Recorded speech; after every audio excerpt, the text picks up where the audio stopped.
The stakeholder communication does also not belong to the problem-solving tools of the DMIC.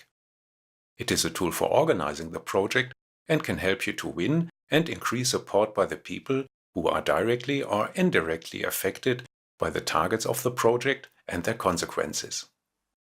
First, I will briefly explain the relevance of the topic and then introduce the tool. Attitudes depend on many influences, for example experiences, beliefs and values. Like the attitudes in other areas, one can assume that the range of possible attitudes of the affected people for or against your project is normally distributed. This means that some people will support your project, others will resist your project, and most of them will be neutral.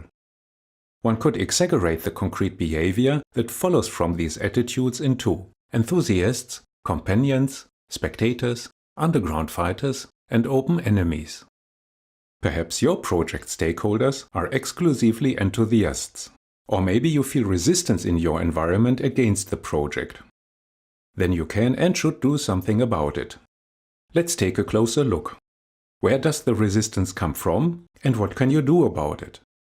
Firstly, we can assume that the stakeholders of your project do not know that it is necessary and meaningful. They do not see the need for improvement, they only know Six Sigma superficially and have had bad experiences with change. People are fundamentally skeptical about things they don't know. Therefore, you could communicate the basics of Six Sigma, give facts, address opportunities and risks on the topic, and give continuous insight into decisions and progress of the project. If we have knowledge of a subject at the next level, we may fear that we lack the ability to cope with its possible technical and methodological requirements. We don't understand the Six Sigma language, can't speak competently, and are afraid to make mistakes and embarrass ourselves. You could also qualify the stakeholders without calling it that or being a know-it-all. Repeatedly teach easy-to-understand examples as well as the theoretical basics and tools, always in small doses. As idealists, we are committed to topics that make sense to us. If we see no sense or benefit for ourselves, we remain neutral. Many people prefer familiar routines, face their own deficits with arrogance, fear additional workload and the loss of influence.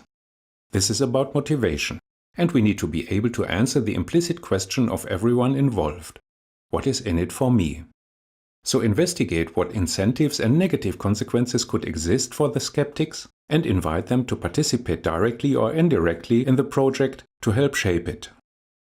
Antagonistic forces can prevent participation in the project, or there can simply be doubts due to group pressure, secret rules of the game, or self-imposed barriers to participate. Of course, you cannot and should not force anyone to participate, but you can interview them, open your workshops for participation, clarify roles and tasks, and delegate responsibility. You don't have to get every stakeholder excited about your project. It is probably enough to move the normal distribution curve just a little bit to the right. Listen carefully to all statements about resistance, find the symptoms of resistance, and work on the causes. Avoid the pressure you feel to answer with back pressure. This can lead to an escalating dispute. Stay friendly and enjoy every little concession. Give the skeptics time and find the next opportunity for the next little concession. For the tool, first make a list of your project stakeholders. These are all people who are affected by your project and can influence its success positively or negatively. Some of these people are already listed in your project charter. Other important stakeholders can also be outside the team. For example, your boss, if he or she is not listed in the team. Now focus on one of these stakeholders. I choose Mrs. Sponsor and select the target, Y1, Improve Taste of Cookies.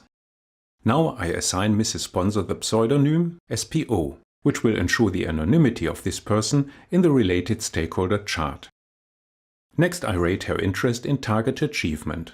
Our sponsor is convinced of the project and is maximally interested in achieving its targets. As the responsible manager, she also has a very great influence on the achievement of the targets. The tool now provides 7 fields in which you can define the medium and the frequency of communication. Types of communication include newsletter, email, personal talk, team discussion, DMAIC phase steering, and the final presentation.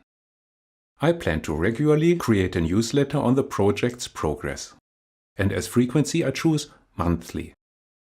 Furthermore, I would like to inform the sponsor weekly by email about the project and hope for a personal discussion at least every 2 weeks. Furthermore, I invite Mrs. Sponsor to the team discussion every 2 weeks, as well as to all workshop dates. It is not necessary for her to join every meeting, but the invitation encourages her attitude and ensures transparency. It would be nice if she could at least come to the first workshop to explain the importance of the project to the team members. The steering dates are obligatory at the end of each DMAIC phase, in which the sponsor decides on the successful completion of a phase or on necessary corrections. And of course, I also invite the sponsor to the final presentation of the project.